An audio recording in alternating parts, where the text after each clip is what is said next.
What's happening, everyone? Davey Deathray here. Welcome on back to the channel. It is Thursday, August 21st, 4 p.m. if you're out there on the East Coast, or just thereafter, just after 1 p.m. out here Pacific time. I'm melting away in the desert, guys. It's the real feel outside is 119 today. That's the real feel. That's the heat and the humidity working together to just beat us down out here in the desert.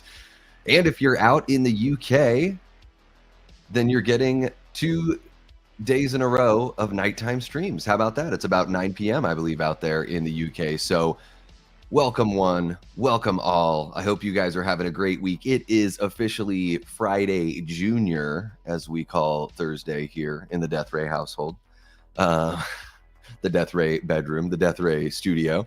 But yeah, I'm super excited to be hanging out with you guys. I'm trying to do more of these, streams just at different times to be able to include all of our audience. Of course, you're going to find that, overall, I am going to be leaning into the times where we can get the most people in the stream. So the times where we can get like the 30 or so people, like that's really what I want to lean into. So I don't know that these streams during the early afternoon are going to be as regular as they've been this week, but we'll just continue to give you guys a variety. And I'm so sorry. I have a new set of contacts that I put in like last week, and every time, oh my gosh, you guys, every time I put these things in, I have some sort of issue with one of my eyes. It's ridiculous. So I'm going to just work through it and see what I can do.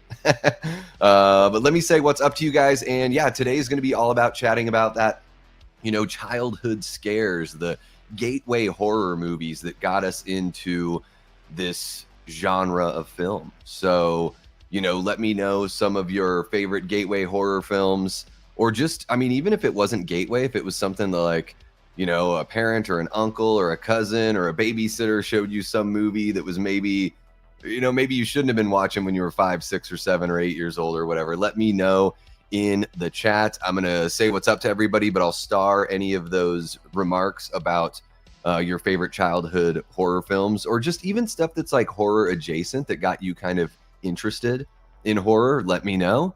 If I happen to miss it, feel free to put it back there in the chat. And I will let you guys know there is a poll in the chat. Which gateway horror film scarred you first? Not scared, scarred. And let me see if I can do something with my eye here. Oh my gosh. This contact is scarring me. How about that? Oh my goodness. Please don't tell me I'm just going to have to take this thing out and deal with it that way.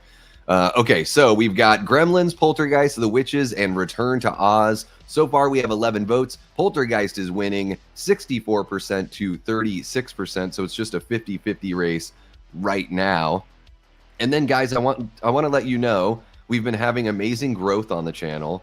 I think part of that is, a big part of it is you guys showing up to the streams, liking the streams, sending in the super chats, helping us reach those goals so we can add a bonus stream every, I think it's happened a couple times within the last few weeks that we've added a bonus stream, because usually on weekends I kind of take a little bit of chill time, let the big boys, let the huge, thousands and tens of thousands of subscriber channels have the weekend time there.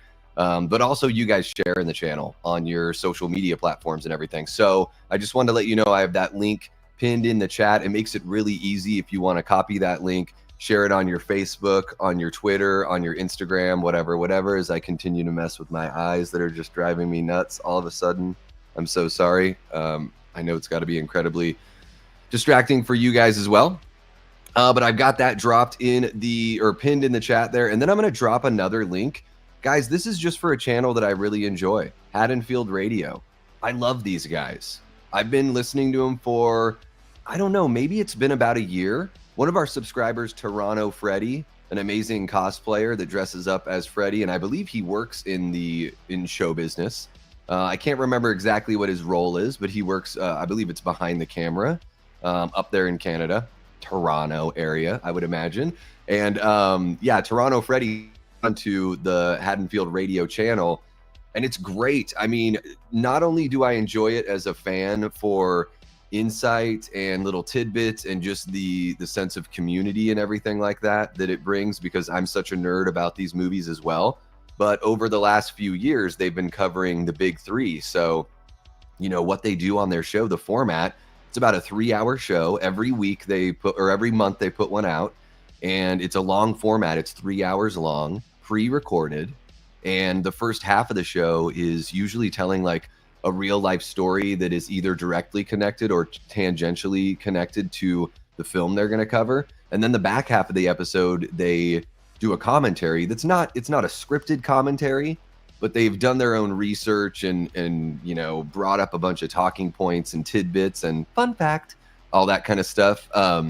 So they do all of that, and it's a very entertaining commentary. It's not a meandering commentary like I'm doing right now while talking about their channel. So the first season, they started off with Halloween because they're called Haddonfield Radio. Season 2 was A Nightmare on Elm Street.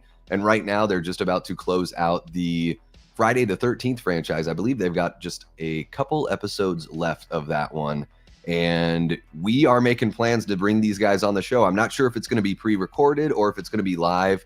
Sometime here in the spooky season, we're going to have them on. I've been a big fan for, over a year now at this point. I've been listening to them, and just really, really enjoy their stuff. So I just thought I'd share it. Not only do I enjoy listening to the episodes and soaking it all in, sometimes I will put an episode that I've already listened to on at night because sometimes it just kind of helps me relax and fall asleep. So it works both ways for me. So just wanted to share that there. And holy cow, we got Horror jumping in with a £1.99 super chat. Thank you so much, Em. Really appreciate you. Guys, if you have not subscribed over to Horror, give her a sub. We had Em on the channel, just a few weeks ago, I believe it was. And I'm actually going to be on her channel here in about 9 days, August 30th. It'll be, I believe, 1 p.m. out here in the Pacific coast of the United States, but I believe it's a 9 p.m. UK. So 4 p.m. East Coast. So everybody should be able to check that one out. We're gonna celebrate Wes Craven and talk about A Nightmare on Elm Street, and maybe I'm wrong about that. I think I'm right about that. Em, let me know in the chat exactly what we're going to be covering. I think that's right? Celebrating Wes Craven. That sounds right. And she's encouraging me to dress up. I don't know what to dress up as. I don't have any Freddy cosplay or anything like that. Maybe I'll just have to dress up as Wes. I don't know. Or I'll shave everything down to a mustache and I can be Dewey. Who the heck knows? Anyways, I'm going to jump in and say what's up to you guys in the chat, and then we'll get going with the discussion here. We got Lamontre Gillard. What's happening, Lamontre? One of our great Death Squad mods and channel members, Erica, says, can't make the stream because I'm working, but I hope you have a great one. Thank you so much, Erica. We got Adrian James. What's up, Adrian? Amanda is in the house. How you doing, Amanda? Ashton Luck. Chester Franklin Jr., Brandon the Beldum. I almost said Bedlam. Brandon the Beldum. How you doing, Brandon? Great to see you there. Who else do we have? We got Gory Tiger. What's up, Gory? So great to have you join us. D.A. Mac, one of our great channel members. How you doing, D.A.? Hope you are rocking and rolling. We got Gene Whitacombe. What's happening, Gene? King Matthew III is jumping in.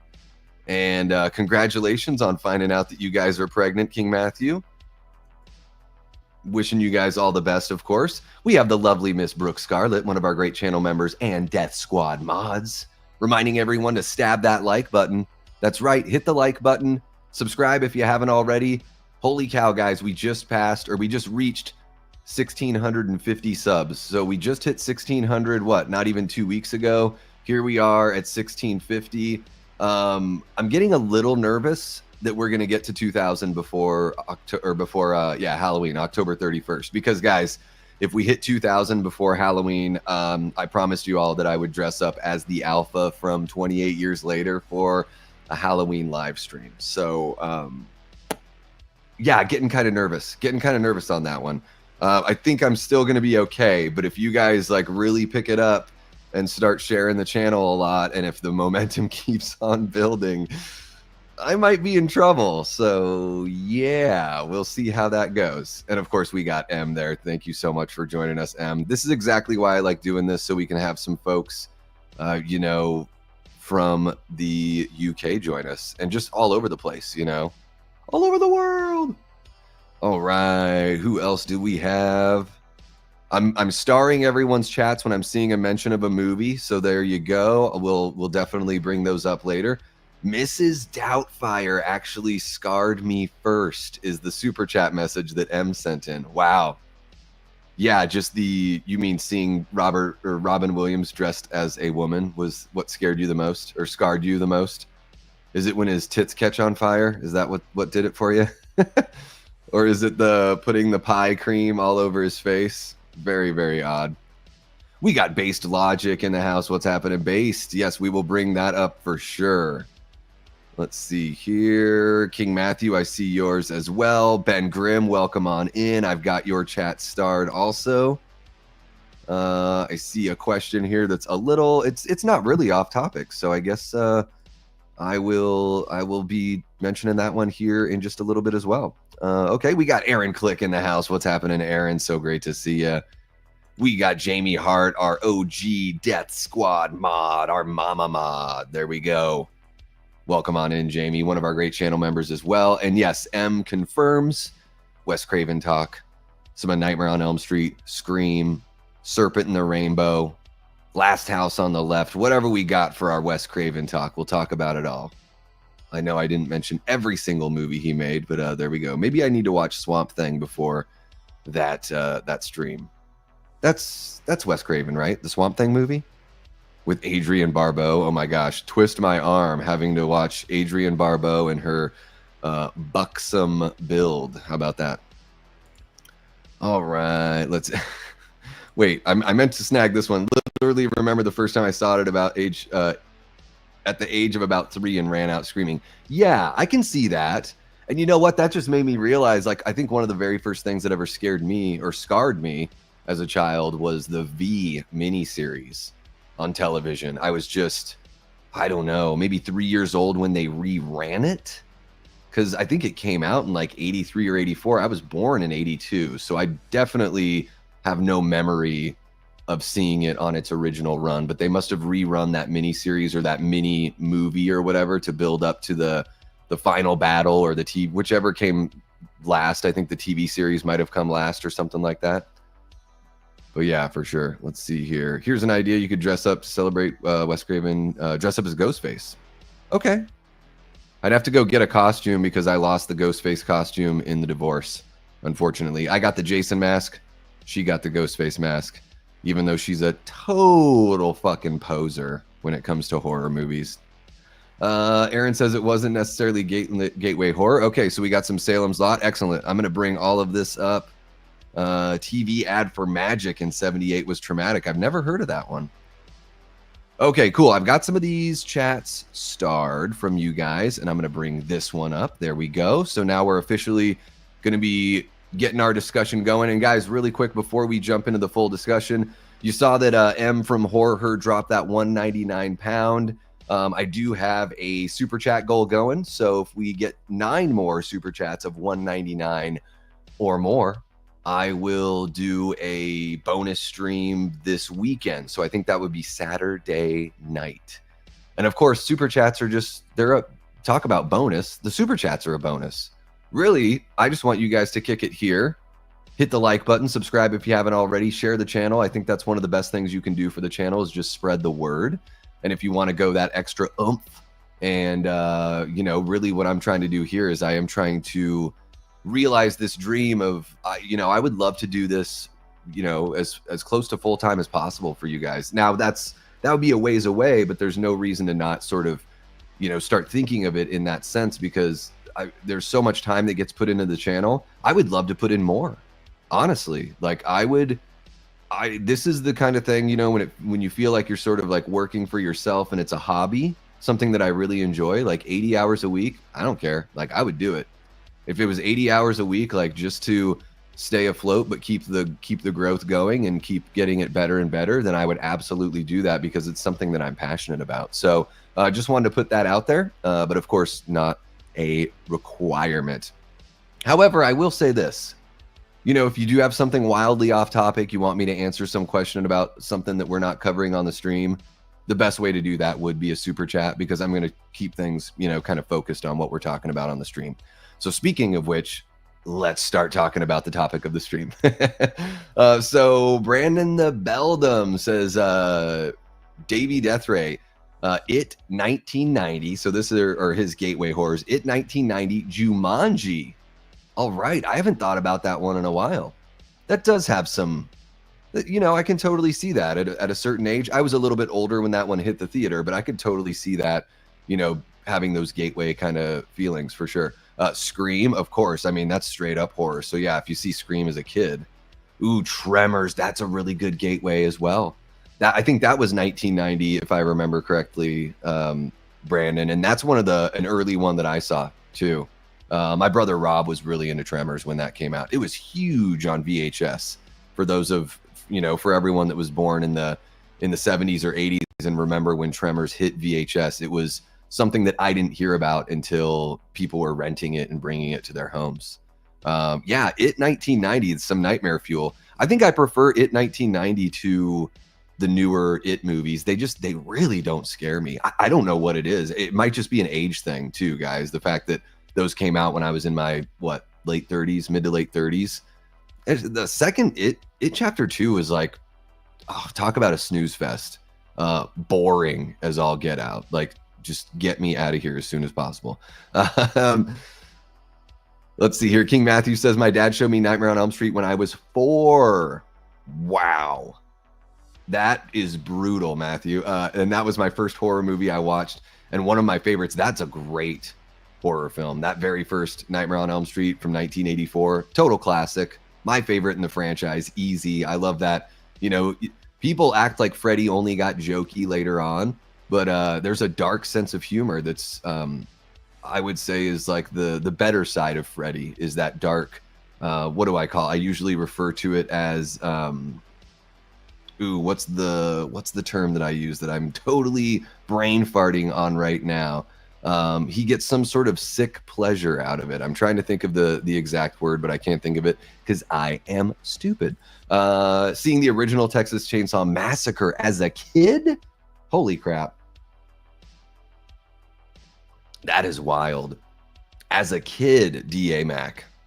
I think that's a bit much. So I saw that movie for the first time. I was like 16 or 17. And everyone told me, Texas Chainsaw Massacre is hilarious. And I'm like, oh my God. After I watched it, I was like, they're talking about the second movie. Because the first movie is friggin' frightening. And if you think it's funny, then gosh, I guess more power to you.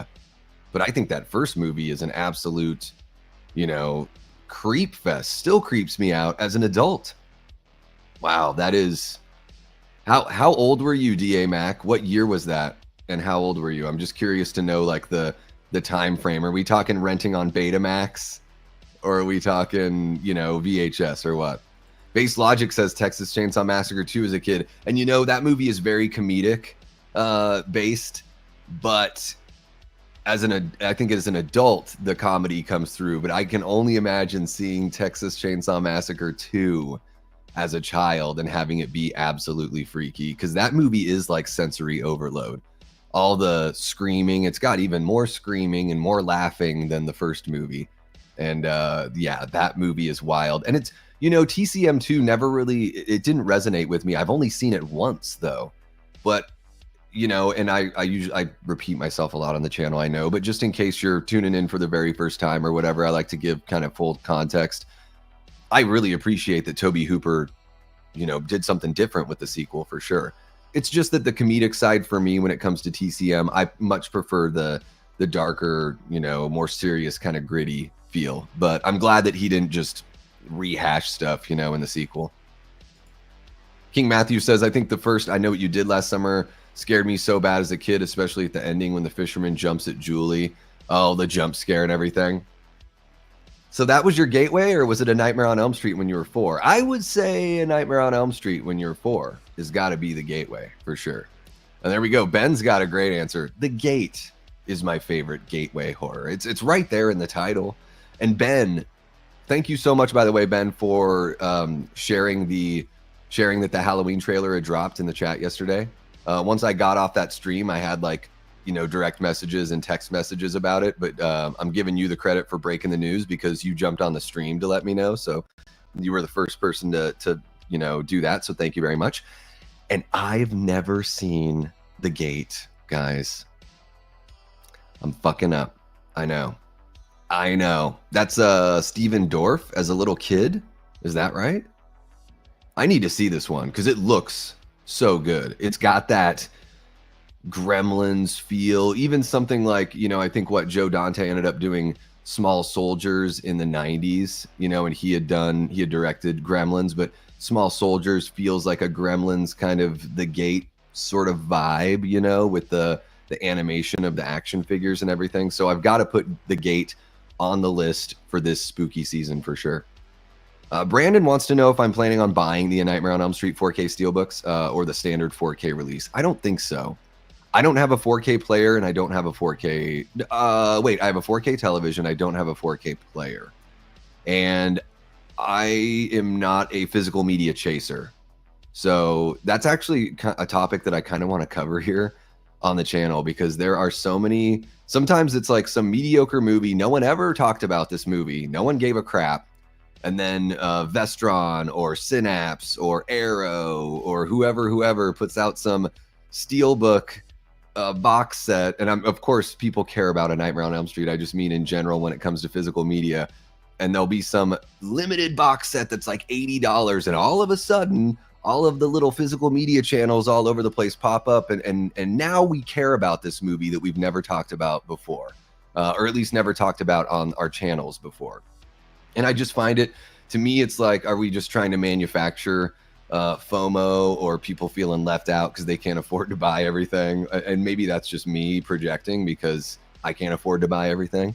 But the physical media that I really love to collect, Brandon, when I've got that little bit of cash on the side, I'm a huge vinyl collector. And for me, it's like, I think that, music doesn't sound better on any other format than vinyl. Vinyl's the best. And music is like my very first love and my first passion. And, I'm Freddie and all that. He's my number 3 out of the big 3. So I own all of those movies on DVD and I'm happy enough having them on DVD. Honestly, like that works for me. Ashton says The Ring was the first movie to scare me. Sorry, Ashton, I've just drank so much coffee. The Ring was the first movie to scare me, but that wasn't on the poll, so I voted for Poltergeist. Yeah, I guess I did lean more into the 80s kids kind of picks on the poll.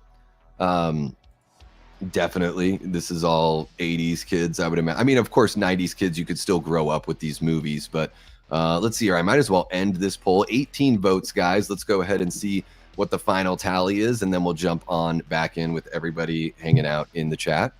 And it looks like we got a super chat that dropped in, so let me grab that, and then I'll get back to your guys' picks. Maybe I need to catch up with the chat a little bit. Looks like you guys are rocking and rolling. I see Bill from the Everscathed hanging out. What's happening, Bill? So which gateway horror film scarred you first? Poltergeist wins with 57% of 19 votes. Gremlins second place with 31%. The Witches with 10%. And Return to Oz, 0%. I thought Return to Oz would get a couple because that movie freaked the hell out of me as a kid. I don't know if it scarred me, because Poltergeist, man, that's legit some scary shit right there. It's legit some scary shit. So let me get another poll going, and then I'm going to jump back in here with you guys. I love the interaction so much, and I love giving you guys that that opportunity to sort of mold and form the conversation here as we go forward. So there we go. Okay, just give me a sec here. And while I'm doing this, guys, let me know if there are any movies you're planning to check out this weekend, if you're already getting the spooky season going just with your own collection, or if you're going to check something out at the theater. Let me know in the chat. And we've almost got the poll all rolling here. Let's see here. And guys, I think what we would do if we end up getting that, if we end up reaching that super chat goal that I've got set there, so just 8 more super chats, 199 or more, we would just do so Childhood Scares won the poll from this previous week with 43% of 46 votes. Number 2 would be the live tier list. So we'd be ranking horror franchises. That would be the bonus stream this weekend would be ranking horror franchises. And I think that would be 10 p.m. Eastern on Saturday. So that would be a really fun one, ranking horror franchises against each other. Love to do something like that. Let's see here. Almost ready here. Okay. There we go. Got another poll in the chat there. What scared you most as a kid? And you've got some options to the, dolls and puppets, creepy clowns, haunted houses, stop motion monsters. What scared you the most when you were a kid? And then I'll jump back in here to the chat. Holy cow, we got another super chat from M over at Horror. 199 pounds says, I just want to see the extra live or I'll cry. At some point, we would probably get to that live tier ranking because I love that you can do that on the tier maker. But really, it would probably fall on a weekday. If we don't make it a bonus stream, it's going to fall on a weekday. So I think that's the fun thing about doing the bone. Like, if you guys really want to see me on the weekend, if you don't want me to take the weekend off, the best way to do it is to fulfill that super chat goal. Okay, and then I'm going to jump back in here. The Ring is great, Ashton. That came out, I was 19 when that came out. I thought it was so effective for a PG-13 horror film. Really, really cool. And then, the Japanese Ringu, I watched that maybe a year or two later. Really enjoyed that one as well. I think they're both really effective and different enough to where it's worth it to watch both of those. Holy cow, 22 people are watching the stream right now. Guys, make sure you hit that like button, subscribe if you haven't already. Share the channel with someone who you think would dig this kind of content. Gremlins was the first time I realized that even kids' movies could scare the crap out of me. Yeah, Gremlins was one of those that, I found the Gremlins scary yet alluring at the same time. I liked them, and I also, the little kid in me was like, ooh, these are scary, but I thought they were so cool. I feel the same way about spiders and sharks. I love these creatures. They also kind of give me the creeps, but there's something about them that's so fascinating. And it's funny, when we did the stream about music, somebody commented, and they must have been a first-time watcher. They're like, hey, I'm 27 minutes in and you're not even talking about the music that you really love from these horror movies. And I'm thinking to myself, did I really not? So I guess before, we're 29 minutes in, so I'm 2 minutes late on the 27 minutes. But yeah, Jaws, I would say for me, huge gateway for me. 5 years old or something, 4 or 5 years old watching Jaws, massive, V. I would say V, Jaws, and probably Gremlins would be, those. And then, honestly, here's one that's not really a horror movie per se, but it's a mainstream film that if you're a kid, has all sorts of horror elements and can kind of freak you out, and that is Indiana Jones and the Temple of Doom. I think that's another big one for me as a kid, that eating the brains, eating the spiders, and the of course ripping the heart out of the chest. All of those moves those moments really freaked me out. The room filled with all the bugs and everything really creeped me out as a kid. So there you go. I didn't mean, I thought during our music stream talking about scores and soundtracks, I just feel by going through the chat, guys, and responding to what you guys are saying, I am sort of giving my thoughts and opinions and my preferences, or telling you what I really love when it comes to these topics we discuss. But I guess I can just come out and say it. But yeah, Gremlins is great. Salem's Lot, that's another one I've never seen, Aaron. Is that the Toby Hooper Salem's Lot, the miniseries? Looks really good. Scared the crap out of Aaron, and somehow it hooked him as well. Yeah, that's the thing. Either you watch horror as a kid and it scars you for life and you can never do it again, or you watch horror as a kid and it makes you a fan for life. I tell you what, Brandon, Exorcist 3, even just the commercial, I was in 3rd grade when this movie was being advertised, 91, whenever that was that they were running the ads, freaked the ever-living shit out of me. Just the tubular belt, the music and everything, and oh my gosh, everything about it just freaked the hell out of me. But I'm way behind on the chat, so I'm going to jump on in here. Ernest Scared Stupid, that is a great gateway horror, very fun. I would rank it maybe fourth on my Ernest list, because I just really love goes to camp, saves Christmas, and goes to jail. That's how I would rank the original three, and then Scared Stupid would be fourth. I was a little, probably too old for Ernest when that movie came out. I mean, you're never too old for Ernest, but you know what I mean? Like a little too old maybe for a kid's movie. But I just loved Ernest so much. He was like the precursor to like Ace Ventura. I just love that character. Candyman 92 is another traumatic. Yeah, for sure. And I would say Candyman is very adult, not very gateway horror. I mean, you can see it as a kid, but there's a difference between something being, gateway horror for children, whereas Candyman is very, sexually charged and very adult, for sure. Let's see here. Gory Tiger meant to vote for Poltergeist. Oh my gosh, Gory, messing up on the voting process. Come on.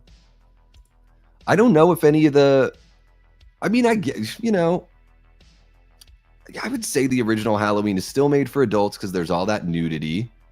Even Halloween 3, they've got that nudity aspect. I mean, I'm not going to be like hard lined about everything, Chester, but I'm thinking more of those movies that are like, movies that were more plausible for us to see as kids, that you could see something as a child, even something like, and this is a total 80s kids reference, The Peanut Butter Solution. I don't know if you guys have ever seen the Canadian film, The Peanut Butter Solution. That movie is so freaky. And in fact, Weapons, I think, takes a lot from The Peanut Butter Solution. There's a little bit of a different, it's more of like a warlock instead of a witch kind of thing going on, but it's a very like creating drones and like almost slaves out of children kind of movie. It's very bizarre and freaked the hell out of me, even though it's not really a horror film, but there are very creepy elements going on there. Jamie says my gateway horror was books, Grimm's Fairy Tale. Yeah, I read those as a kid as well. And Dr. Jekyll and Mr. Hyde and Frankenstein and all that stuff. Let's see here. Yeah, It 90 is the better version. That's the wild thing, is it's for how much we made fun of that miniseries, and then I ultimately think it is better. Yeah. The Hitchhiker episode from Creep Show, says A Martinez 84. Welcome on in, A Martinez 84. You're kicking it with the Death Squad. Hope you're still here. I know that was a while ago. Is that considered child abuse? What, A Nightmare on Elm Street at 4 years old? That's the first thing I thought of. What's happening, Paula? Great to see ya. I'm just going to kind of jump up here. TCM on VHS around 12 years old. Okay. Man, how good that movie must look on VHS. Bill from the Everscape says, as a kid, I remember the trailer for Jaws scaring the hell out of me. I've had a lifelong fear of the ocean, and it all began with that trailer. I do too. I like being at the ocean. I like letting the water hit my, feet and ankles, but I have a very healthy respect and fear of the ocean because we don't belong. We don't have gills. We don't have fins. We walk on two legs. I'm just going to stay out of the ocean. How about that? TCM's my least favorite. Okay. It sounds maybe a bit judgmental, but I hope these parents made sure their kids knew make-believe in reality. Yeah.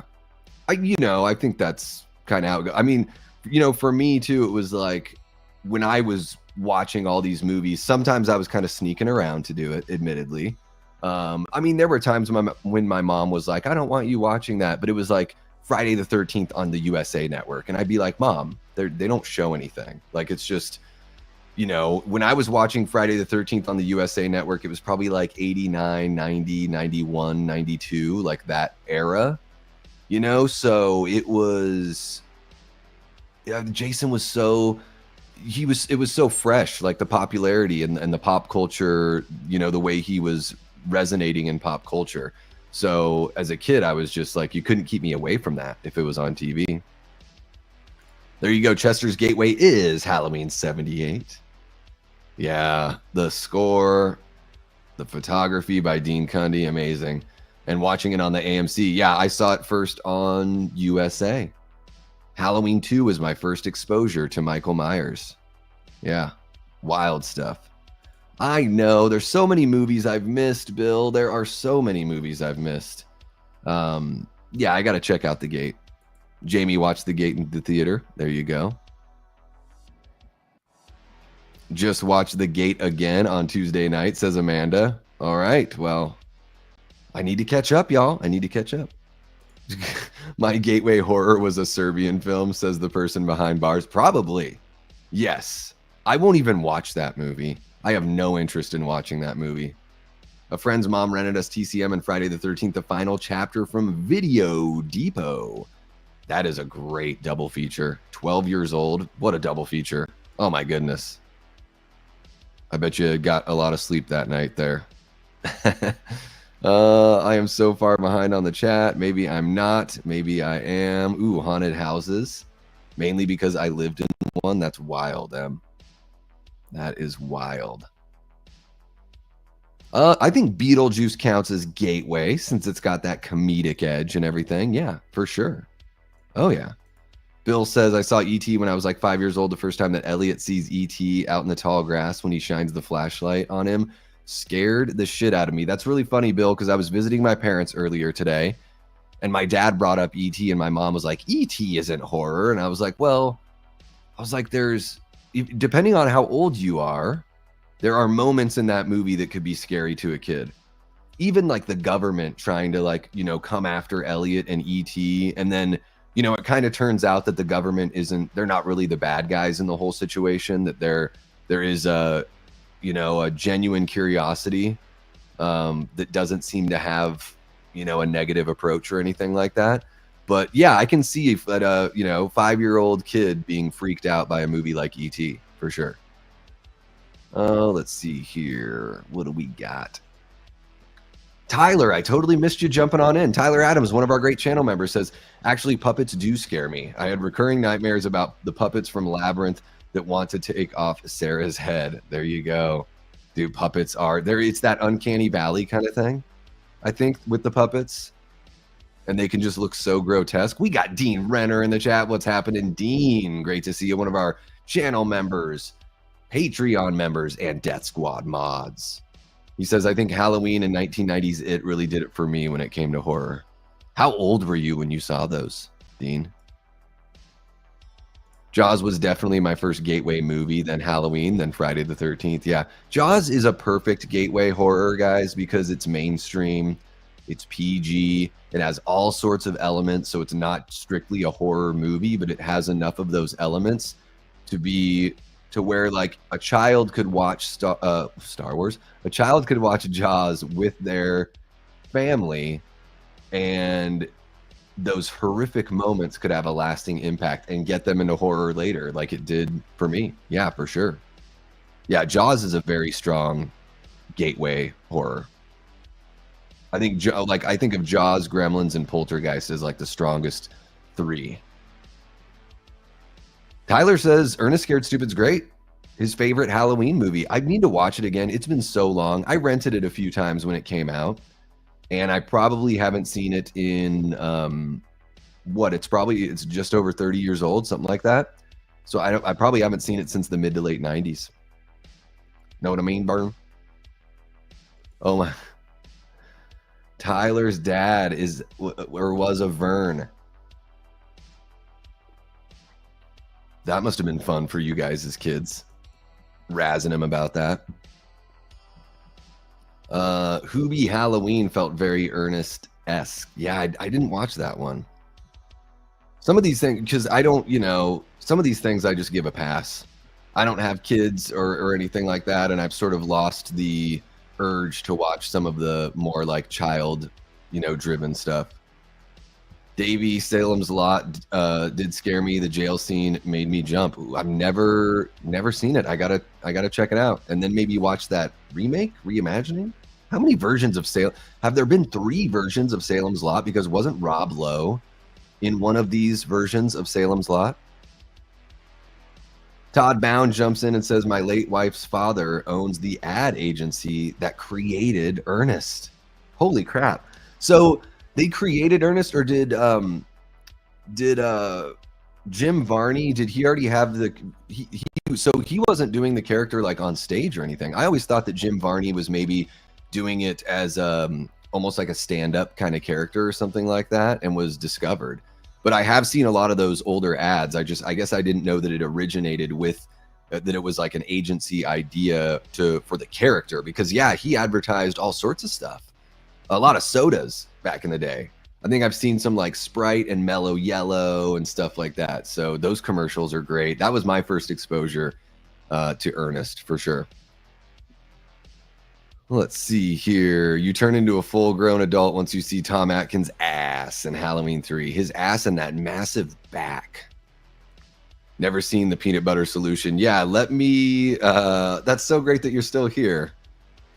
A Martinez 84. Has everybody said hello? There we go. Brandon saying hi. Yeah, we have a great group here. Miss Martinez.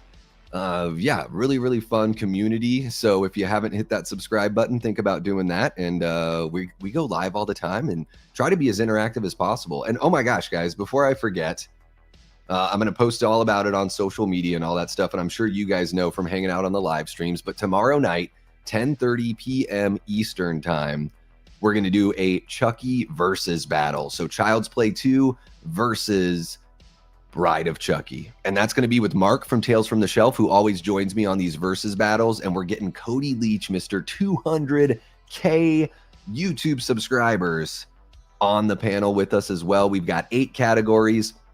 We're going to discuss each category, and each one of us is going to award a point to one of the films for each category. But you guys in the audience are going to have your say as well. We're going to put polls out for each category. You guys will get a point each also.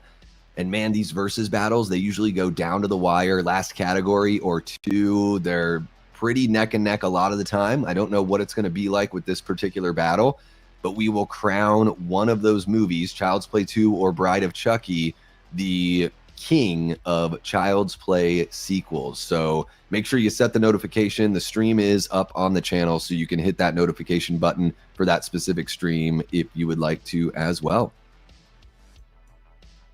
Pale, pasty, sick E.T. lying next to the creek or whatever was shocking as a youngster. Yeah. Yeah, that's a moment that'll just like, you know, what is he all strung out on his heroin? No. He, yeah, the supernatural stuff in E.T. is really interesting. I saw E.T. for the very first time about 1.5 years ago. Very first time. And I was pretty amazed because so much of that movie I didn't know. I knew that he died at some point. I didn't know if he came back to life or whatever. I had no idea that like he and Elliot were connected the way they were. I didn't know that like being away from home is what was like slowly killing him. So there was a lot of that movie that was still very you know, not spoiled for me. So it was like a fresh watch without having any of it ruined. It was a great experience. Really liked it. Amanda says watching Gremlins at 3 caused me to have nightmares. Then the Wheelers from Return to Oz. Yeah, the Wheelers, the Queen freaked the hell out of me. Almost everything looked a little off in Return to Oz. There was just a creepy, nightmarish look to all of the creature design and everything. Yeah. Thank you so much for joining us, Em. Really appreciate you. Have a great rest of your night. We got, and by the way, Em, thank you so much for these super chats. Really appreciate you. And we got Shay Rance, one of our amazing channel members, jumping on in. It's going all right, Shay. How are you doing? How are you doing? We got Mike Baum in the chat. What's happening, Mike? How are you doing? He says, I caught the video dead on cable once. Little kid me was then terrified of things coming out of the TV. Oh man, I've never seen the video dead. I've seen the poster. I've seen it mentioned and talked about all over the place. I probably saw the VHS in the video store as a little kid walking through the horror aisle, as I did all the time, even though I wasn't renting those movies as a child. I just loved looking at all the artwork and getting getting freaked out from that. I can only imagine, Mike, watching a movie and yeah, having that fear of things coming out of television, because that's like the safety that we've got. That's what, you know, when I talk about horror movies, like I don't do well in haunted houses, guys. I don't like it because it's actually right there in front of you, and those people can like chase you or grab you or whatever. I like the safety of the screen.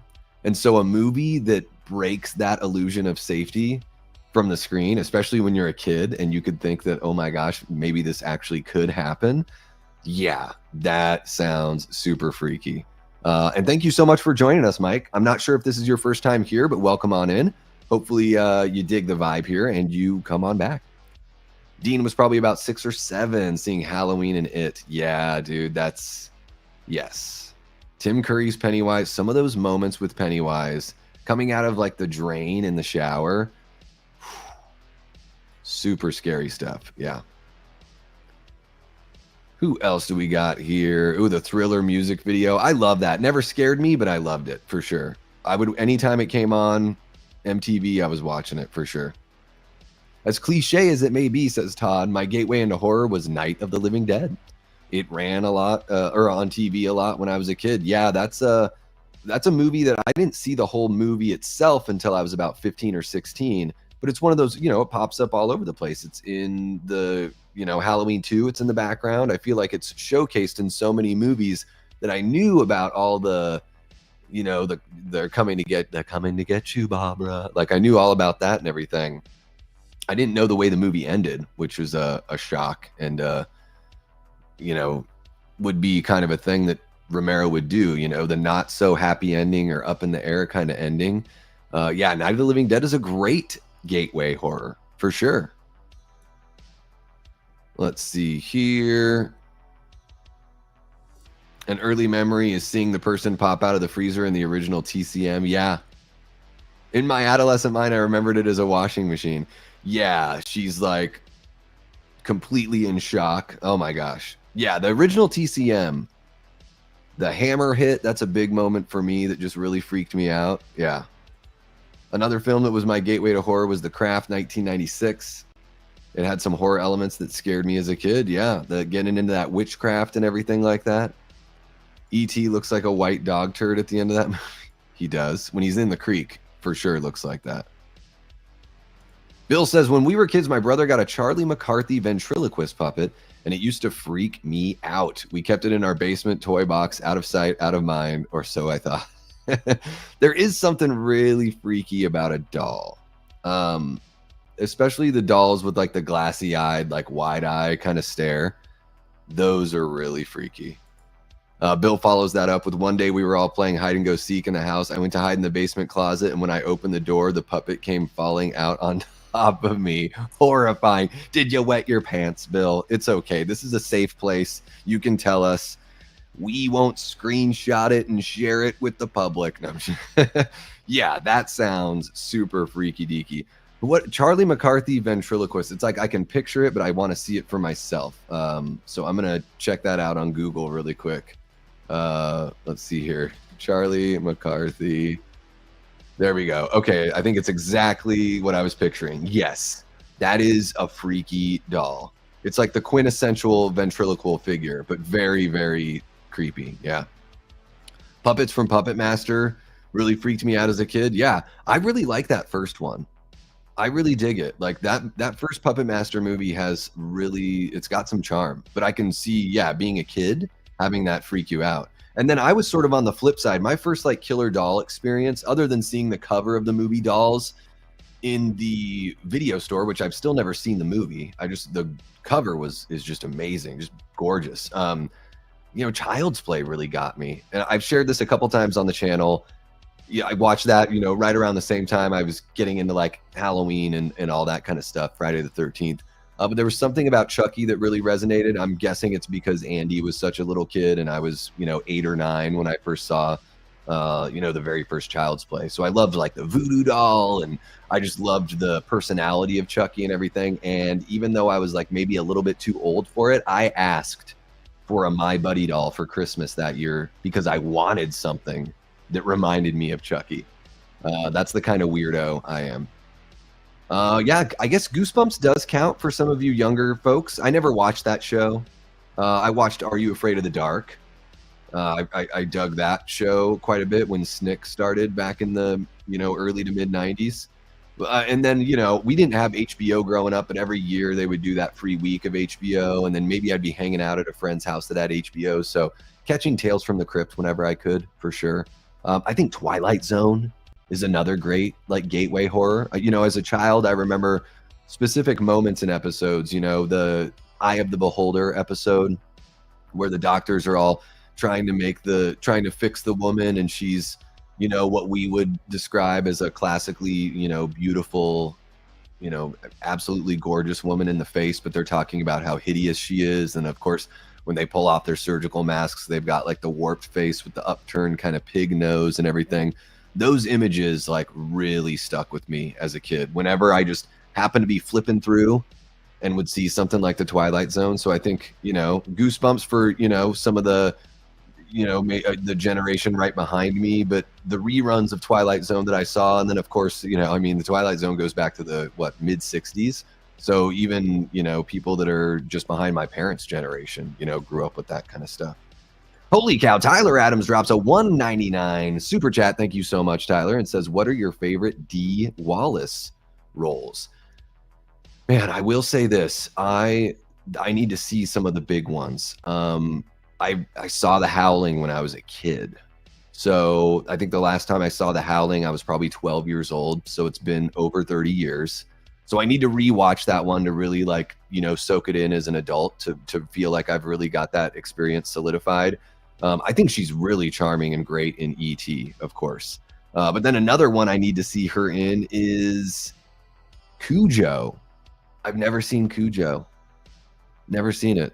And what's the movie that I'm thinking of that I really like her in? And I don't know why I'm having a brain fart here. Usually the live stream, sometimes guys can throw me off my game when I'm trying to like think about all this stuff. So, I mean, okay. Rob Zombie's Halloween, his very first Halloween movie, is not a movie that I usually speak fondly of, but there are certain elements of the film that I really enjoy. And I know she's only in the film for, you know, 3 to 5 minutes probably total, but I love the interaction. You know, it's a little bit of a different take on Laurie. She's still like the smart girl, but she's got a little bit of a naughty side to her, like a flirty naughty side. I think the interaction between Scout and Dee, you know, during breakfast with Scout like poking her finger through the bagel and everything seems very natural, and great chemistry, very charming. And then I think one of the great things that movie brings to the, you know, just kind of like the canon or just to the fans is actually seeing something happen to the Strodes, having Michael go in and dispatch them, because I think that scene just feels so real. Like, to me, it's almost like, I don't know if you guys have seen that movie Vacancy, but it has that almost like you're watching security footage. Like, it just has a very visceral cinema verite kind of feel to it. So I really appreciate her even just for that little bit that she's in Rob Zombie's Halloween. Critters is really fun. So that's another one that I was thinking of there.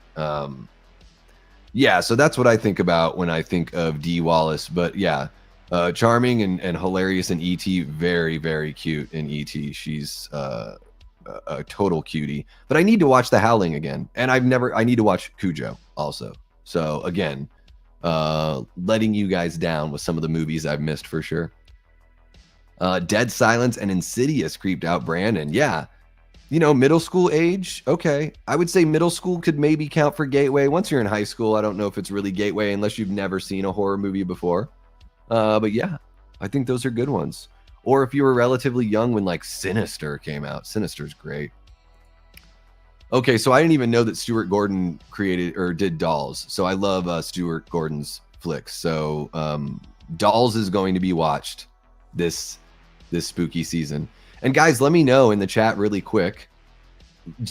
For these movies that are like new watches for me, that, you know, the first time I watch a movie, even if it's 20, 30, 40 years old, whatever it is, do you want me to do like I'm kind of done doing full movie reviews. They just weren't really getting views on the channel, and they take, you know, 3 to 4 hours for me to like produce them and get them ready to go and everything. So it just really isn't worth it for like 70 views or whatever.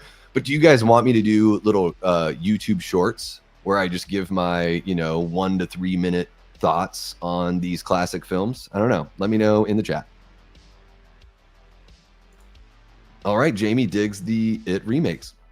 No offense to Tim Curry, I always thought the OG It was a little cheesy. It is. Yeah, I mean, made for TV, definitely cheesy. Tommy Lee Wallace isn't the most like cinematic director anyways. Like, he benefited greatly from having Dean Cundey on Season of the Witch, for sure.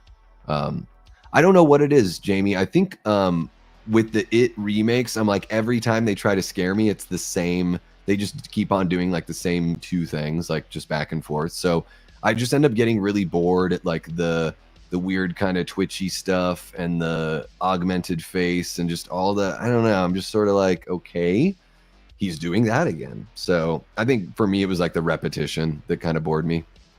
13 Ghosts and Ghost Ship scared me as well. Yeah, the opening of Ghost Ship is great. I saw both of those movies in the theater. I really like Matthew Lillard in 13 Ghosts. Yeah. D. Wallace and Critters, there it is. When my kids were younger, they loved Critters, Killer Clowns, and Silver Bullet. Silver Bullet's another one I've got to see still. Killer Clowns freaked the hell out of me when it came out. It was hitting HBO the same time. I remember it specifically because my family was living in Annapolis, Maryland. So I remember being in that house and catching, we had HBO was just part of the regular cable at that time. So we didn't have to pay extra for it. Or it was just part of the package that my parents were getting anyways. It wasn't like separate. And Killer Clowns was running. And then on the networks, we were getting the Exorcist 3 ads. So I remember those two things really affecting me. And it's so funny because Killer Clowns it's so fun and cheesy and everything. But when you're like an 8-year-old kid, 9-year-old kid, it just totally hits different. You know, clowns have always kind of creeped me out.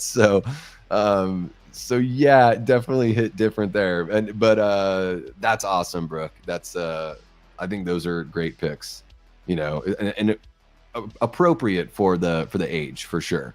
Because at least Killer Clowns and Critters, there's nothing that's like too adult in there, you know. There we go, Cujo. Got to see that one, yeah. Feel like I'm so far behind. Ooh, the Lost Boys and the Monster Squad were great gateway horrors. Yes, guys. I wanted to talk specifically about the Monster Squad. And I know that's, you know, it's not, there's not much in the Monster Squad that's really like scary, but I think it works so well as a gateway horror because it's got these, you know, reimaginings of the traditional Universal monsters. So they're familiar, little bit of an updated look. Yeah, I mean, really, like Gilman is like almost spot on. He's a little bit different looking, but I love the I think it's Rick Baker that did the effects for the Monster Squad. Correct me if I'm wrong in the chat. I know I'm pretty sure it's Rick Baker. It could have been Stan Winston, but I think Rick Baker. That movie was one of those movies that I rented like once or twice a year as a kid on VHS. I love the Monster Squad.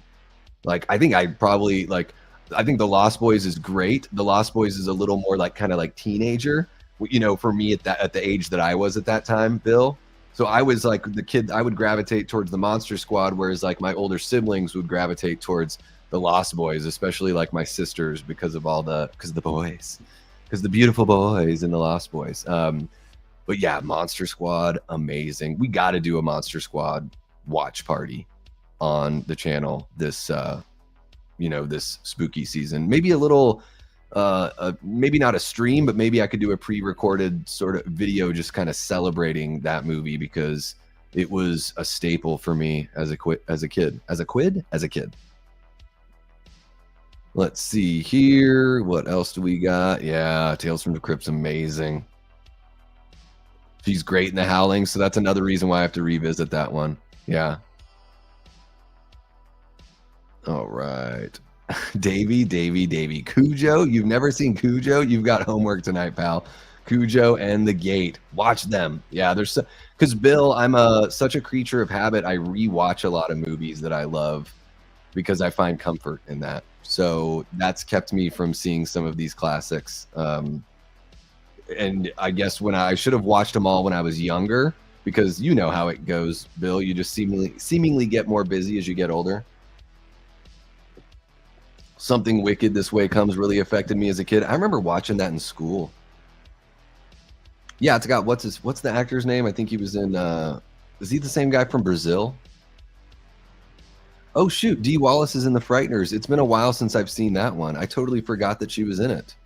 The Frighteners is hilarious. Yeah, that movie cracks me up. Cracks me up. Dolls, says Amanda. Having my grandmother buy me a porcelain doll that looked like me and named Amanda kept me in line. She was a smart woman. Yeah, speaking of which, let me jump in and check out that poll that we got going here for you guys. 23 votes. I think that's a good way to end it. And then let's see here how this one shakes out. And maybe get you guys one last poll. We'll probably go for another half hour or so. So let's see here. Come on, where are the results, YouTube? Let's go, YouTube. Let me do it. Let's do a temperature check. Let's do a Phoenix temperature check, guys. 121 is the feels like temperature out there. Air temp is 113, which means nothing to me. To me, it's the feels like or real feel temperature. 121. Can you friggin' believe it, people? Okay, let's see here. So yeah, 23 votes. Dolls and Puppets wins with 47%. Just behind that is Haunted Houses with 39%. Creepy Clowns gets 13%. And no one's really scared by stop motion monsters. You guys are all like, come on, stop motion monsters. Stop motion wasting my time. How about that? Okay, here we go. This one is going to be who was your horror or your childhood horror MVP? So let's get these options going here. Okay, I got a couple in there. Oh, misspelled that one. My bad. My bad.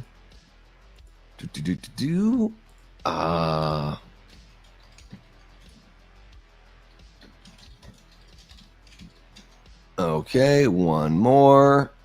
We're just going to pop that in here. Now, okay, I guess I'll make it uniform. Really appreciate you guys kicking it with the dead air here. This is why I need a partner on the channel. Or do you guys like that it's a solo channel? I don't know. Maybe you do. Maybe you do. Maybe I need a partner. Who the heck knows? There you go. There is your final poll for the afternoon here, or the evening if you're out in the UK. Who was your childhood horror MVP? Is it Gizmo from Gremlins?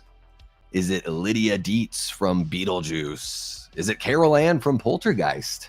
Or Sean from the Monster Squad? Let me know down in the poll.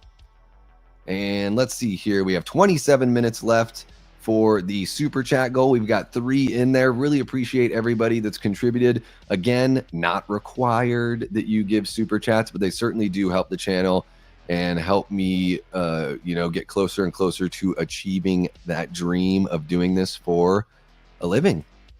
Oh my gosh, Gina, I'm so sorry. Migraines are the friggin' worst. And I totally get it. It's almost impossible to do anything. Guys, I didn't have a migraine yesterday, but I've, late night with the Davey before dark. And then I did that out of nowhere stream because we got that Halloween trailer just dropped on us out of nowhere. And then I had a work meeting for 3 hours that was remote. So it was almost 9 hours of like looking at the computer and just this throbbing headache, even though I was drinking water and drinking electrolytes, but I probably didn't eat as much as I should have. So I'm so sorry to hear that, Gina. I hope that you are starting to feel better. I know those can last a while, but welcome on in, and I'm happy you could make it. And yes, give us some extra snuggles to little Ziggy Pup for us. King Matthew says another movie that terrified me as a kid was Christine. It made me afraid of cars for a while. Christine's great. I didn't see it as a kid, but I love that movie. And I can certainly see, a lot of the Stephen King stuff I think worked for me better as a kid than as an adult. I think Stephen King is okay. I know that sounds like ridiculous to say. I mean, he's one of the most successful horror writers. I think like the concepts and everything are really great. And maybe just the adaptations kind of lose something in translation. Let's see what else we got going on here. Yes, of course. Wolfman's got nards. When Dracula calls the little girl a bitch, I'm like, oh my God, that is like something only in the 80s and 90s could you get away with doing that. Stan Winston, thank you so much, Bill. Really appreciate you. Jason Robards. Who's Jason Robards? Is that an actor that who is that? Who the heck is that? Jason Robards. An actor from All the President's Men. Wait, is that the guy from... Wait a minute. What's he from, Jamie? Sorry, just having the name without any sort of like frame of reference when I'm going through like, you know, the hundreds of chats. I'm like, what are we talking about here? This is the guy from Something Wicked This Way Comes? I thought it was the guy from Brazil. If that's what you're talking about. I could be wrong. I'm not sure. I would love a Monster Squad watch party, double feature Fred Decker Classics Monster Squad and Night of the Creeps. Another classic I have to catch up on and watch. Yeah. Worst thing about Monster Squad in some language that it hasn't aged well. What do you mean? I mean, I don't care about that. That stuff doesn't bug me. Are you just talking about like unsavory language? Yeah, I can handle that. I'm not yeah.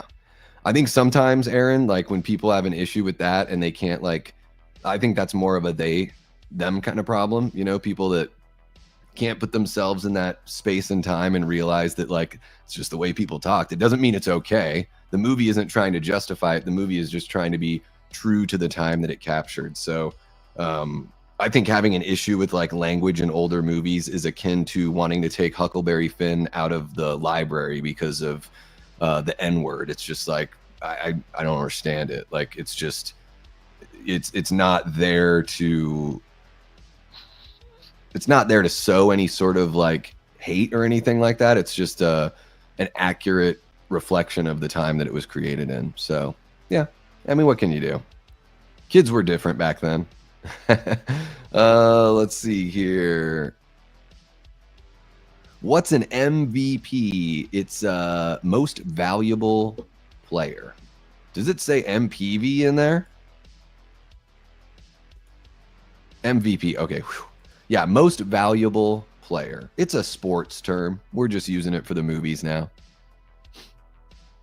Oh, and Jamie already answered that. What's happening? We got double feature podcast. Is this Mika? I'm guessing it's Mika because everyone's saying Mika. It is brutal. I mean, whatever. And Dracula would probably do it. I think that's the thing too. Like Romero did the same thing. Tarantino, same thing. It's like usually the people that are like saying these, like, so if it's the kids in Monster Squad saying things that are unsavory, they're kids. Kids do that. I mean, play an online game and listen to the crazy stuff that children say on there.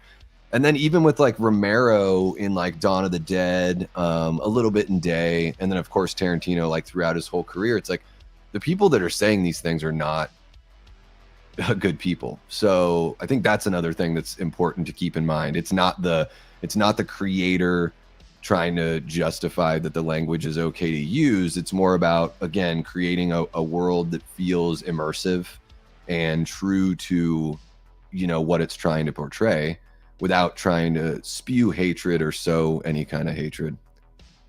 Really, it's him, because it really doesn't look like him in that movie. That's wild. I always thought it was the guy from... I always thought it was the dude from Brazil. Yep, there it is. You got, yeah, you're absolutely right. You're absolutely right. Interesting. Very, very. Now I'm like stuck looking at the. Oh, but the guy I'm thinking of, Jonathan Pryce. That's the guy I'm thinking of. He is in Something Wicked This Way Comes. I think he's one of the mains there, and he's the guy from I think from Brazil that I'm thinking of, right?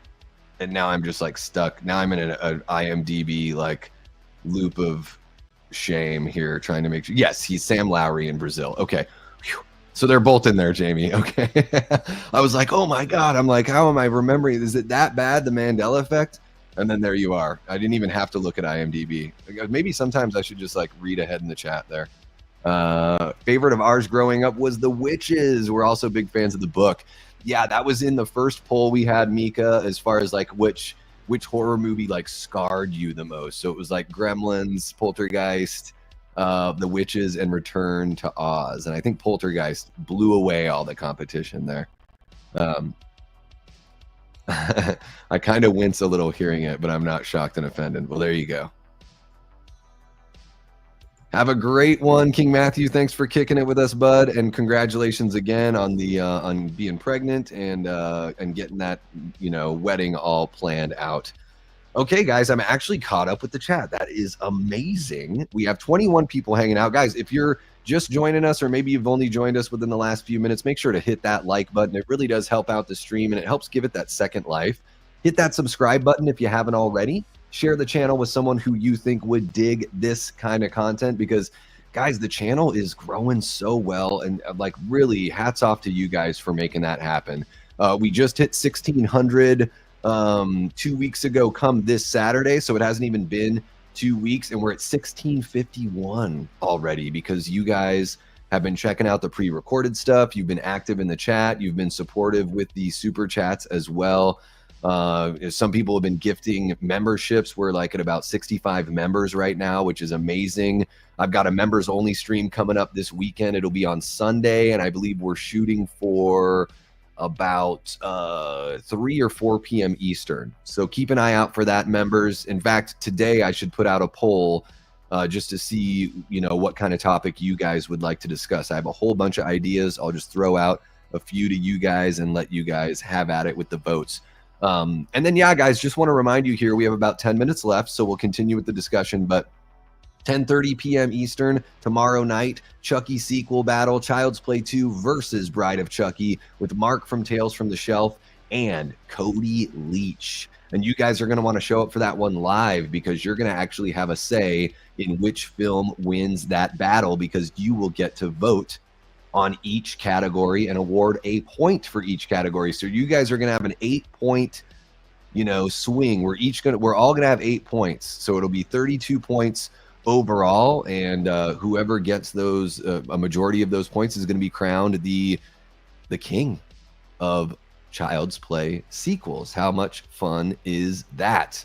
Yeah, you guys are absolutely amazing. And again, I'm kind of worried about it now, because I said if we reach 2,000 subscribers before Halloween, that I would dress up as the Alpha from 28 years later and do a Halloween stream, and you guys have me a little nervous. Not gonna lie, feeling a little scared about this one, a little threatened, perhaps. Poltergeist got me a new bedroom because my oldest brother was scared of the tree outside his window. That is hilarious. Take care, Mike. Thank you so much for kicking it with us, man. Hopefully we see you again sometime soon. We got Mr. Brett from over at Good Real Hunting and Chills and Thrills, one of our great channel members and Death Squad mods. How are you doing, Brett? So good to see you. Hey, can one of the mods share the link for the double feature podcast in the chat? That would be great if one of you guys can snag that and share that. Let's go ahead and go on over and support the gals over at Double Feature Podcast. Really good stuff over there. Mika, I've got to get you both on Late Night with the Davey sometime. Let's shoot for, if you guys are available. I know everyone gets really busy during spooky season. My schedule's relatively open right now for Late Night with the Davey, so it's usually like 9 p.m. Eastern on Wednesdays, but we can also do a Before Dark episode if 3 or 4 p.m. Eastern works better for you. So I don't know exactly where you guys are in the country, but let me know. Thank you so much. Really appreciate it. Look at that. Brett and Jamie just jumping right on it. Go and support our gals over there. Yeah, let's are you guys on Insta? Well, we don't have to talk about it all right now. We'll figure out a way to communicate, and then we can just kind of toss around some ideas and find something that we're all like comfortable and excited about, discussing during spooky season. I think we could put something together really great. All right, Massachusetts, all the way out there, all the way out there on the East Coast. Must be beautiful this time of year. Yeah, I will. I'll reach out. We'll get a little dialogue going and figure something out here. Let me just make sure there's no. So every movie that I've got here listed in my banners, we've pretty much talked about. There's been some mention of The Witches. Holy shit, you guys. That movie, I haven't even seen the new one. I know it's not that new anymore, but the one that came out a few years ago or a handful of years ago.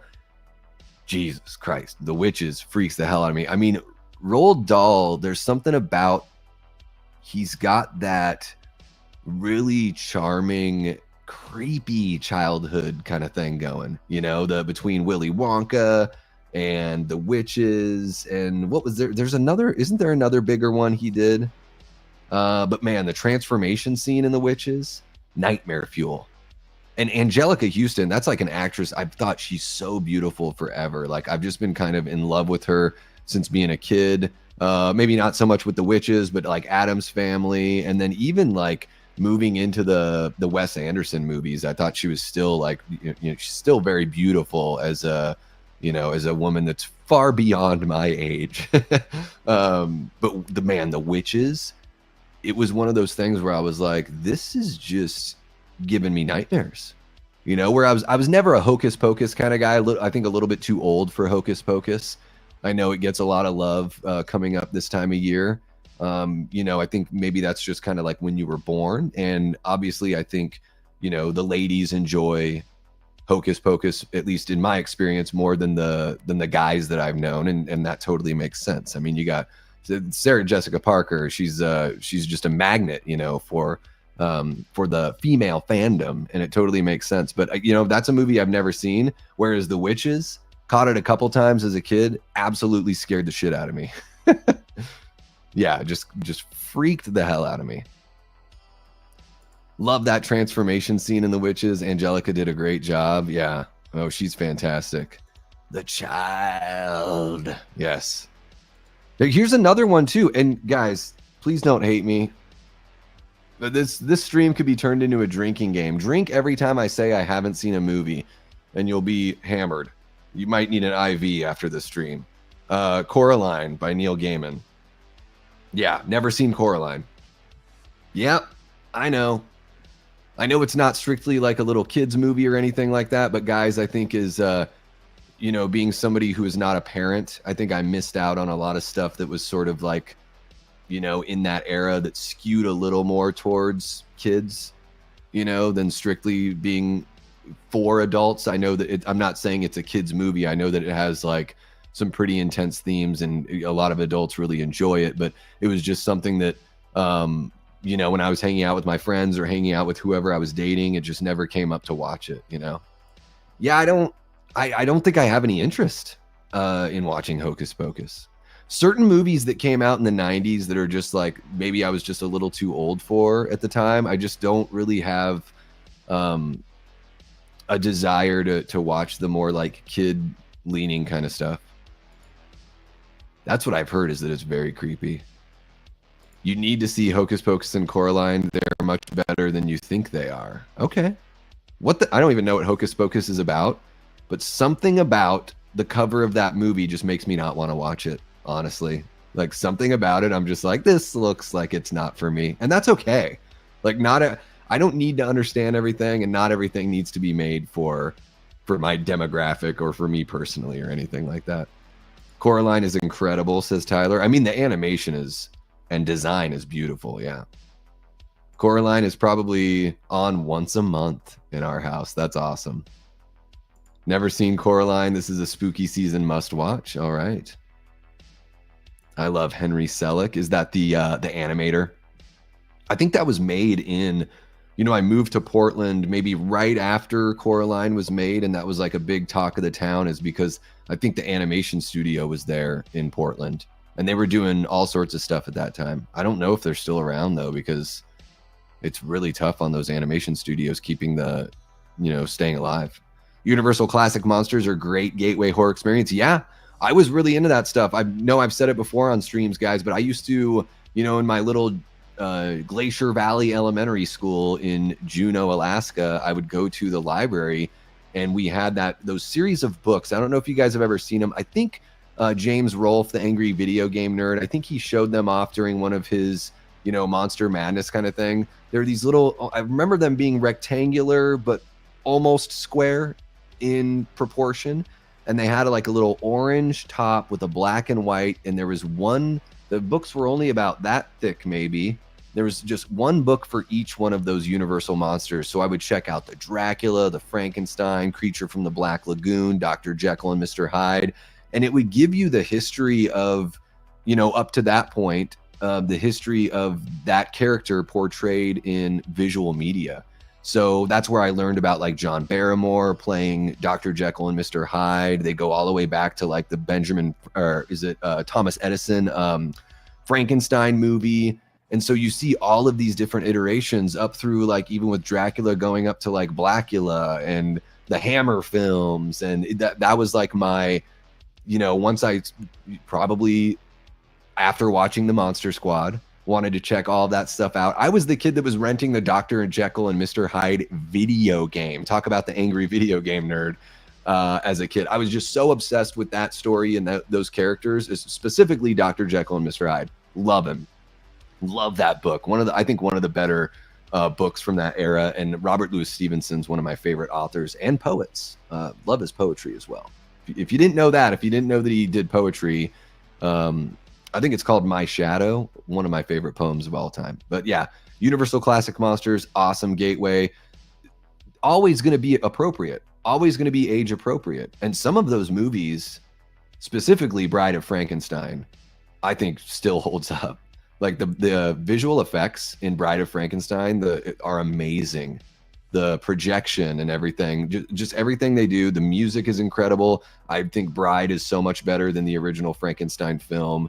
And what is it, James Whale, probably the first out of the closet director or out of the closet anybody in Hollywood. Loud and Proud back then in the 30s.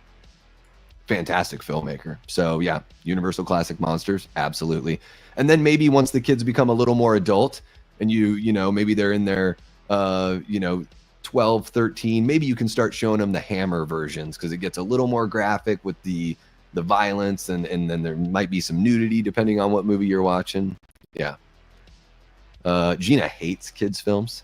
For me, it depends because sometimes kids films do a good job of appealing to adults still. This isn't a horror movie, but like Emperor's New Groove. Love it. Made for kids, but very relatable for adults. Yeah.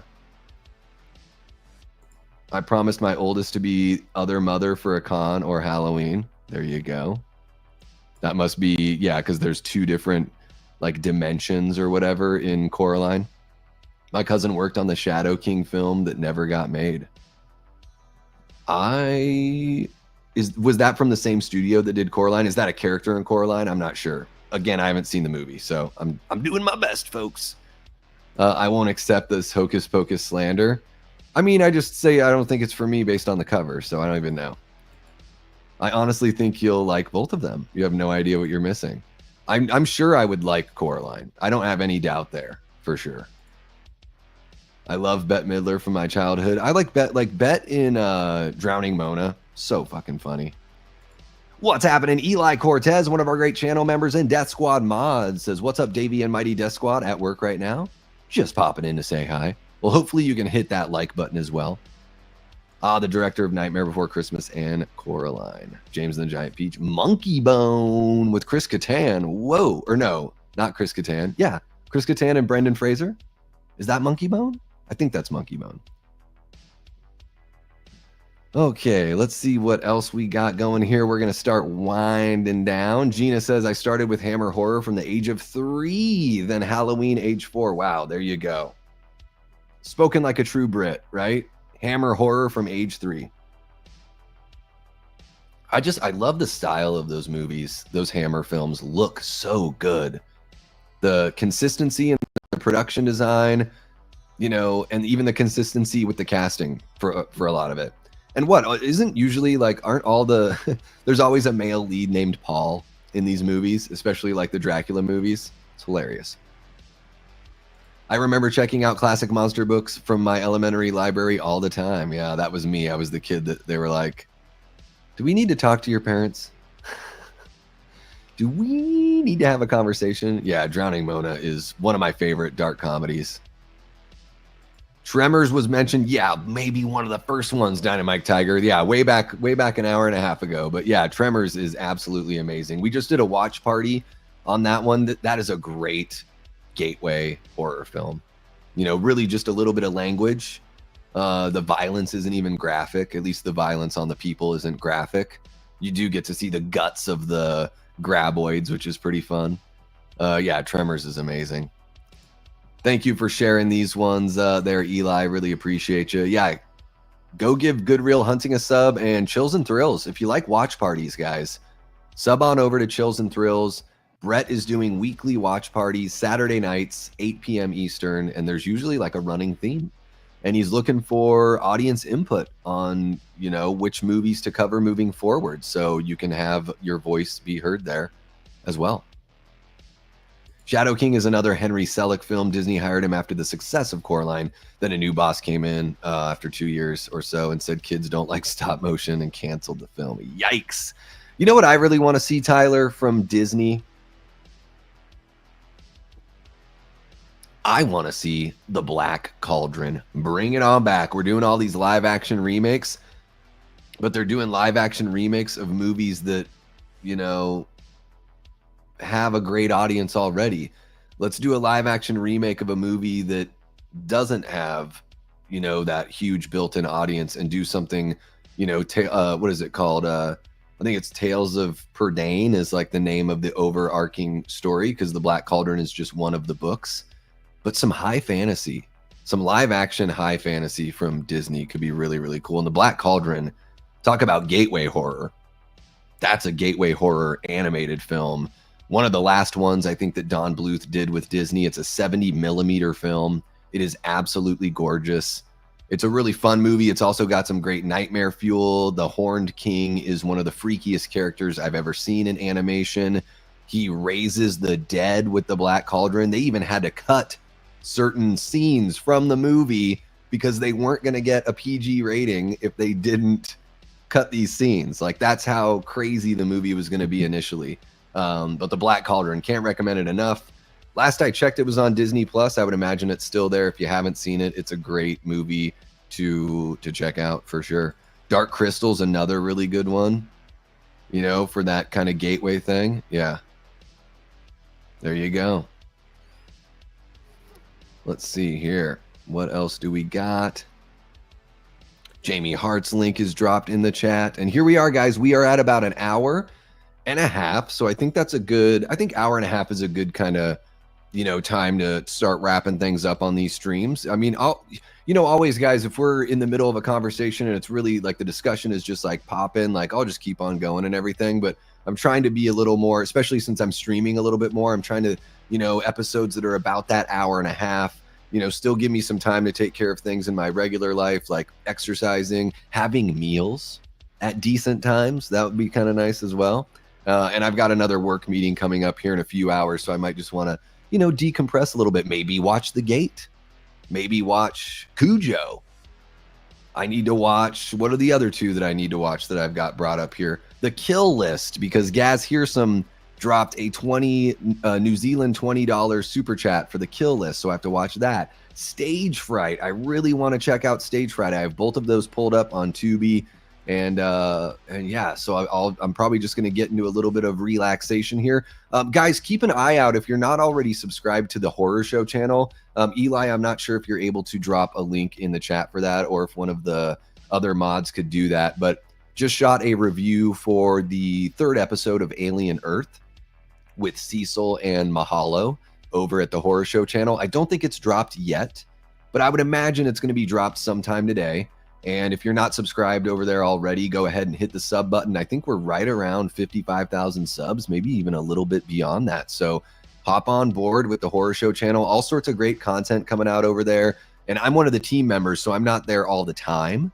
But there's a big team over there, so it's a nice little smattering. There's a really good variety, and I really love everybody that's on that team. We got Robert the Wolfman, who you guys probably recognize from the chat over here. He's one of our channel moderators. Jaime and Fuego, who has his own YouTube channel as well. Of course, there's Mahalo. There's Susie Moore, Susie Von Slaughter. She's one of my favorites. I love hanging out with Susie. And of course, you got Cecil Laird, who's the writer-director of Dylan's New Nightmare. Now he's writing Tremors comics, official Tremors comics, and more great stuff on the way. So make sure you check out the Horror Show channel for sure. Dynamite drops Once Bitten. Man, I rented that movie a lot when I was a kid, way before Jim Carrey was, even before I had seen him on In Living Color. I was renting Once Bitten. Love that movie as a kid. Yeah, that's a really fun one. Yeah, I think Scooby-Doo kind of gateway horror for sure. Yeah, absolutely. When I was a kid, I didn't really watch like the movie or like, you know, the longer episodes they did, but I watched Scooby-Doo on the regular, just the standard reruns and everything. You're very welcome, Brooke. Yeah, I hope everyone has a great rest of your Friday Eve, Friday Junior night. I will be back tomorrow night, 10:30 p.m. Eastern, with Mark from Tales from the Shelf and Cody Leach for our Chucky versus battle. You guys don't want to miss that one, so make sure the notification bell is hit. I hope you guys have a lovely rest of your evening. I love all of you guys. Thank you so much. Make sure to hit that like button on the way out if you haven't already. Subscribe to the channel. Share the channel with someone who you think would dig this kind of content. Big shout out to the Patreon members and our YouTube channel members, of course, and all of our subscribers. You guys are helping this community grow, and I can't thank you enough. We are cruising on to 1,700 subs here on the Davey Death Ray channel. And if we get to 2,000 before Halloween, I've got to do a live stream on Halloween as the Alpha from 28 years later, whether I like it or not. So let's see if you guys can rise to the occasion on that one. I don't know. Can we do it? I kind of hope not, but I also kind of hope you guys prove me wrong. Yeah, thank you guys so much. And a big shout out to our Death Squad mods, of course. They keep everything safe here. They promote other channels and all that good stuff. Really appreciate the folks who dropped some super chats. We got M from Horror Her, who dropped a couple there, a couple $2-buckers, and of course Tyler Adams dropped a $2-bucker as well. Really appreciate you guys. That's going to be it this time around for me, but you know how it goes. Until next time, I've been and will continue being Davey Death Ray. Take care.